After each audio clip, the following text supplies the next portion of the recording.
Hey everybody, Will here from O'Reilly Auto Parts to show you how to replace and service the rear drum brakes on a 2013 Chevy Cruze.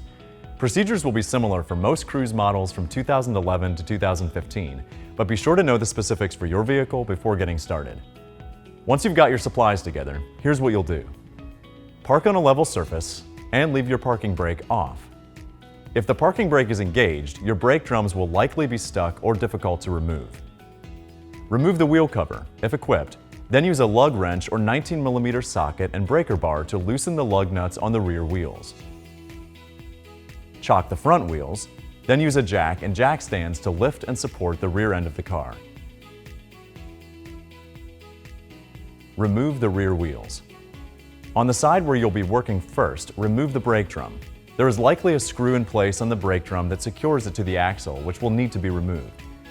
You may also need to tap the drum with a hammer to release it from the shoes if it is rusted to the axle or lug studs.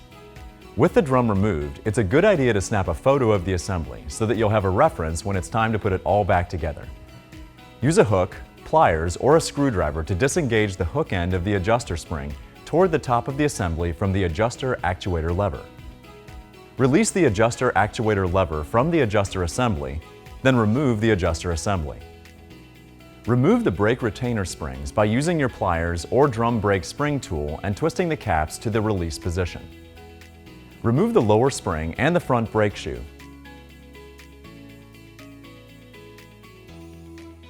Then remove the parking brake cable from the parking brake lever to disengage the rear brake shoe. Now you should be ready to install your new brake shoes and hardware.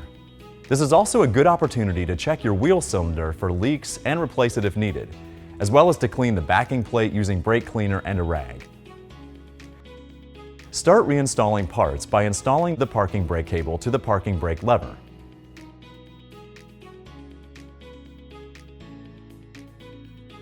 Insert the new lower brake spring into the appropriate hole of the forward brake shoe, then install the brake shoes to the backing plate. Insert the new retaining pins through the rear of the brake backing plate, then use your brake spring tool or pliers to compress the retaining springs and caps and turn them to the locked position. At this point, make sure the adjuster is turned in as far as possible. Now install the adjuster assembly to the adjuster actuator lever.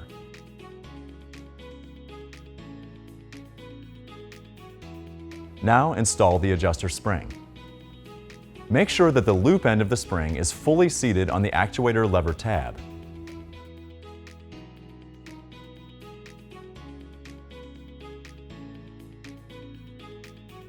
Check your newly installed parts against the picture you took before disassembly to ensure everything looks like it's back in the right place. And ensure that the new shoes are contacting the appropriate guides and the wheel cylinder.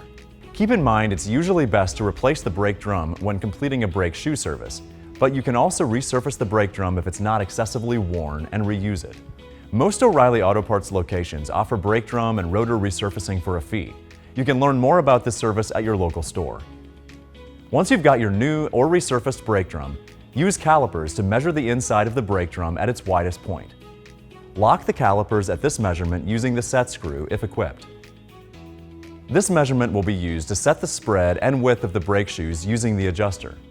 Hold the caliper in the locked position over the widest point of the brake shoes and turn the adjuster to spread the shoes out to get them closer to the measured width. Adjust the star wheel and test fit the brake drum until you feel a slight drag. If you are unable to install the drum over the shoes at all, back the adjuster off to compress the shoes and start over, adjusting it out slightly until the drum can be installed and mild drag is achieved.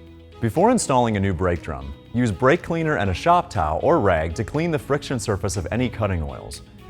Once the brake drum is reinstalled, you can also install the brake drum retaining screw you removed earlier.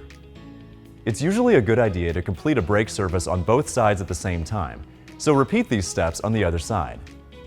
Reinstall the wheels on each side and tighten the lug nuts until they're snug. Lower the rear end and remove the wheel chocks. Use a torque wrench and 19mm socket to torque the lug nuts in a star pattern to 100 foot-pounds. Reinstall the wheel cover, if applicable. And that's it.